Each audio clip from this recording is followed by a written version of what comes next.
Hi everybody! Good day po sa inyong lahat. Greetings from Michigan, USA. It's a beautiful sunny day. Finally, nag-break na po yung weather. It's been really cold po dito sa Michigan. And finally today, from 10 degrees, we've finally hit, I think at the moment, is 40s. So, it's nice. But I'm here at the parking lot right now in front of UPS kasi nag-return po ako ng mga damit na binili ko sa Amazon that did not work out for me. But I decided to do a vlog and want to share yung Bible study namin kanina ng tatlo kong ka-sisters in Christ. Ako po ang nag-facilitate and I covered the prayer of Jabez. Pinagdasal ko po kay God yan to last night na bigyan niya ako ng idea kung ano yung gusto niya pag-usapan namin sa Bible study namin. And 3 days ago, I encountered Pastor Peter Tanchi's wife, Mrs. Diona Tanchi's video on YouTube talking about the prayer of Jabez. And she recommended the book by Bruce Wilkinson and I ordered it. And then yesterday po, nag-arrive yung libro. So this morning, I was drawn to reading the book and I took it like as a sign from God na yun ang gusto niyang i-cover namin. But the prayer of Jabez, basically, bakit siya naging impactful sa akin, ano? Well, because since I started my journey as a serious, mature, born-again Christian in September of 2024, and when I joined the CCF, Bible study, one of the things na yung aking ka-Bible mate, ka-sister in Christ na si Sister Cora, have been mentioning, and we covered it actually nasa Bible na sinabi ni Jesus, go out and disciple, And I always felt like, do I have what it takes to disciple to other people? Sino ba ako? Makasalanan ako. Plus, I'm such a babe, like a baby Christian. I don't know. Maybe I'm not even called to do that. Maybe it's for other people. Maybe it's not for me. And right now, my priority is to just fix myself, And then, pangalawa, I know na magdasal directly kay God, but I always have this reservations, I always felt na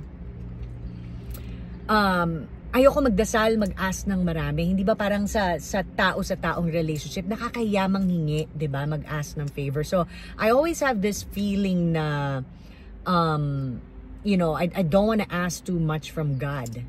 And then when eto na nga na enlighten ako na i-share sa akin yung prayer ni Jabez, talaga na-inspire ako na unang-una, God wants us to be bold and courageous and approach Him as a child na lumalapit sa isang ina o sa isang ama. Gusto niya na lumapit tayo sa Kanya. Gusto niya mag-pray tayo ng kahit ano na gusto natin. Diba sabi nga sa Bible, you have not because you ask not. Diba? Or yung isa pang verse na sinasabi na, ask and you shall receive. Pero siguro kasi kailangan malinaw lang sa atin na na-appreciate na prayer ni God is hindi yung I want a new Cadillac, I want a new boyfriend, I want more material things. Wala namang masama doon, especially if the material things you're asking for is really gonna benefit other people, be it contribution sa family, basta may connection siya na makakaserve sa ibang tao to glorify God, Pero ultimately, sa prayer ni Jabez, ito yung unang pinray niya. Sabi niya, that you will indeed bless me. Okay? So, going back doon sa libro ni Bruce Wilkinson, inexplain niya ang biblical explanation ng blessed or blessing or bless, And for me, what comes to mind when you say bless, parang ano lang, 'di ba? Bless me, Father. Parang more on again like material things, 'di ba? O bless my family. Usually when we pray something like that, it means bless my family, Lord. Ibig sabihin, humingi tayo ng financial blessing or financial abundance. But ang biblical meaning pala ng blessing or to be blessed is to be given supernatural favor. Kaya pala si Jabez, Yan ang hinihingi niya. Hindi siya humingi ng bahay, ng promotion, na mas maraming pera. Hinihingi niya supernatural favor. And this will make sense because yung pangalawang dinasal niya kay God, after niya sabi na, oh God, bless me indeed. And then yung second thing na inas niya kay God is expand my territory. Ang ibig sabihin niya doon, connected to discipleship. Expand his territory na mas marami pa siyang ma-disciple. As Jesus told us to go out there and disciple. So, may connection siya, diba? So, for you to be able to disciple or to be able to expand your territory, you cannot do it on your own. Because without God, we are nothing. There's nothing we can accomplish without God, without His Holy Spirit. That's why it makes sense nang unang tinanong niya, ang unang inas niya kay God, pinag-pray niya, is to bless Him indeed. To bless him with what? Not material things, but with supernatural favor so that he will be able to expand his territory. Now, the third line dun sa prayer niya is to give him a hand or like a helping hand. I forgot the exact word or sentence, pero ibig sabihin, gusto niya tulungan siya ni Lord na kumbaga hawakan yung kamay niya to help him expand the territory. So again, going back, first ask for blessing, supernatural favor, so that you could expand your territory. But while you are in the process of your expanding your territory, you need to pray for God to continue holding your hand, to guide you, to continue guiding you, to continue helping you. Okay? So pang-apat na hiniling niya kay God is to keep him from evil, so that he may not cause pain to other people. Hindi ba? By the way, bago ko i-explore yung or i-explain yung pang-apat na line, yun nga yung to keep me from evil so as not to cause pain on other people. Ang pangalang Jabez, ang translation niyan is pain or sakit. Because yung nanay niya, nung ipinanganak siya, went through a lot of pain. Now, we don't know kung physical pain, emotional pain, whatever, but ang nanay niya, dahil sobrang nahirapan, sobrang painful ng pagpapanganak sa kanya, nanay niya mismo nagpangalan sa kanya ng Jabez, ng pain. So parang ina-explain na, imagine kung ikaw bata ka during that time, na yan ang pinangalan ng nanay mo, ibubuli ka, 'di ba? Mas prone kang ibuli ng mga kaibigan mo, 'di ba? But it's interesting na yung part ng prayer niya is to keep him from evil so as not to cause pain on other people. But not just to help him not cause pain to other people, but ang inexplained din ni Bruce Wilkinson is that we need to ask God to shield us from the devil, from Satan. Kasi ang lagi daw natin dinadasal usually is for God to give us the strength to fight the devil. Pero ang mas effective na prayer in the first place, yung talagang proactive, is not just to ask God to give you the strength to fight the devil, but actually ask God to shield you, to keep you away from the devil. Hindi yung makikipag-away ka na, yung hihingi ka ng armas para makipag-away. First and foremost, i-ask mo na huwag kang malapitan ni Satan, na protektahan ka from Satan. Keep you away from Satan. Yun ang mas magandang prayer, di ba? Kesa yung hihingi ka ng tulong para labanan si Satan. So, you know, and how do you apply this prayer sa day-to-day life? Well, you know, diba, minsan, let's say, example sa family members natin, may mga awayan ng mga pamilya, diba? So, instead of pagpe-pray ka na, Lord, bigyan niyo ako ng pasensya para mapagpasensyaan ko yung pamilya ko, that's fine. You can still continue to pray that. Or, bigyan niyo ako ng magandang perspective, Lord. Bigyan niyo ako ng understanding, ng empathy, ng patience, para hindi ako makipag-away, para mapagpasensyaan ko yung family member ko. Help me to forgive. Okay, lahat yan. Pero, ang isang magandang prayer talaga na effective, I think, is to pray to God na, Lord, shield me and my family members from Satan. Please don't allow Satan to divide us. Yung magkakause si Satan, mag-stir siya ng problem, magkakause siya ng intriga sa pamilya, bibigyan niya ng thoughts yung kapatid mo na makakapag-isip ng negative, tapos ikaw din, bibigyan ka rin niya ng thoughts na negative, tapos the next thing nag-aaway-aaway kayong mga pamilya. So, instead na, apart from asking God for patience, empathy, understanding, ask God to actually protect your family from Satan para hindi niya kayo ma-divide, no? Ganun din sa office nyo, ask God to help you and your coworker, you and your boss to be protected from Satan para hindi kayo mag-away-away. So, anyway, so going back dun sa prayer ni Jabez, it's so beautiful, we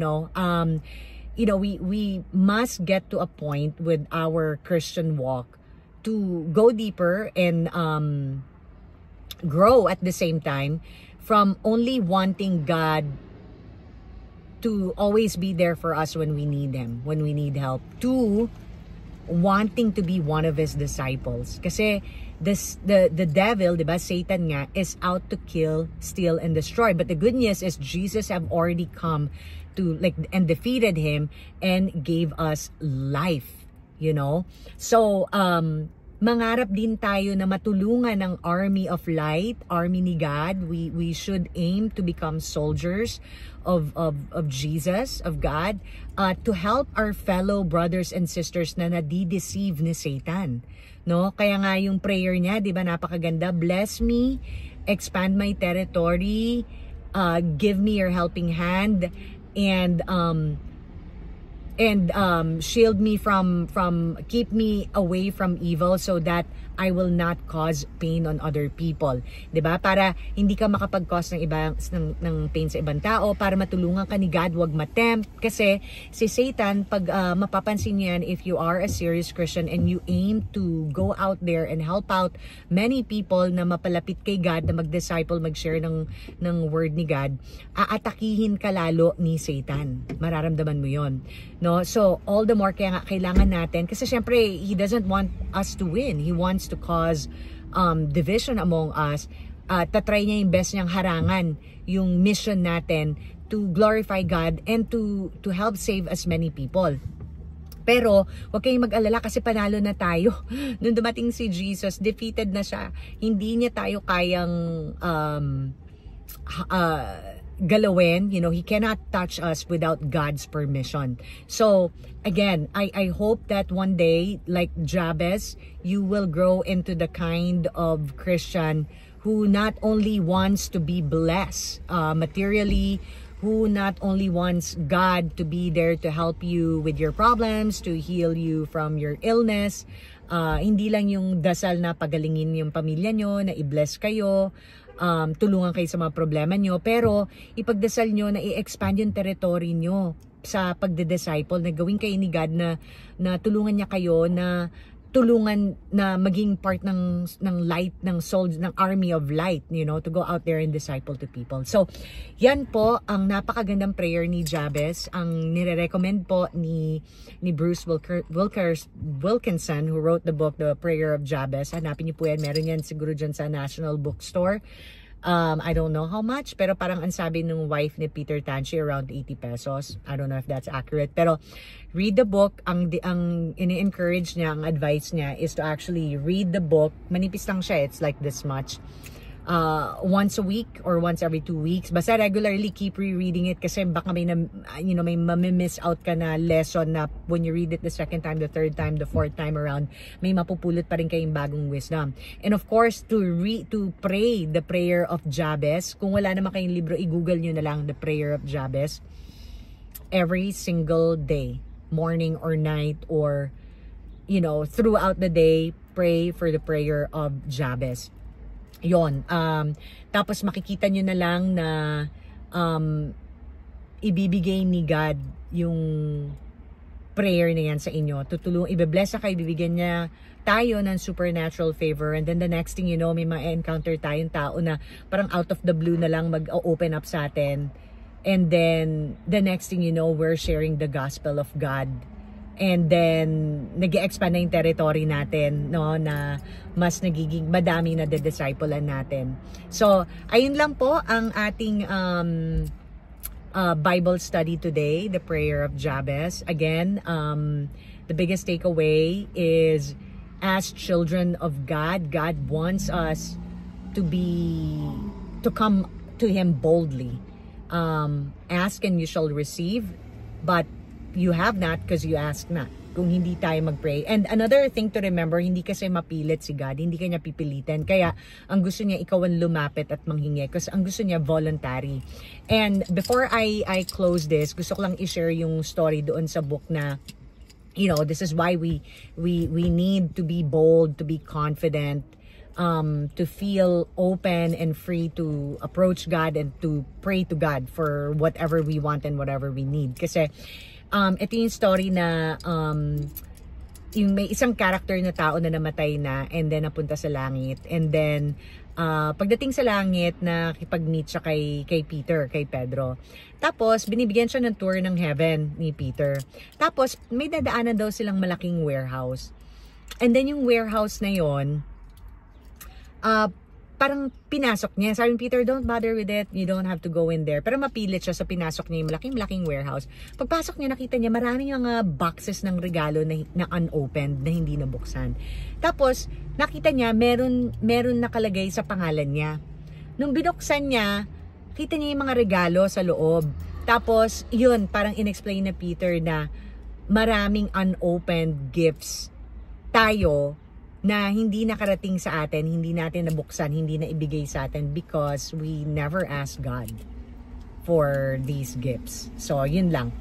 Well, I hope na-encourage kayo ng ating Bible study today. I should say, I hope this is able to bless you. Again, Google nyo yung prayer of Jabez, and I encourage you to pray to God to give you the desire, the blessing, you know, supernatural favor to start reading the gospel and yeah, to expand your territory, to become one of His disciples, to go out there to help as many brothers and sisters na mapalapit kay God.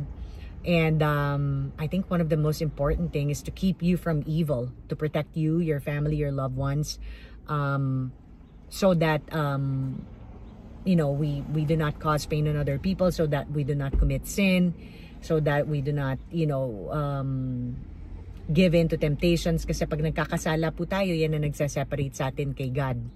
You know, we get disconnected whenever we commit sin. So, that's it. So, I hope na bless kayo na message natin today. And hanggang sa susunod na lang po. And I pray that God will fill you with Holy Spirit, na magkaroon kayo ng desire na maging devoted follower of Christ. So, thank you everybody. Until next time. Bye-bye.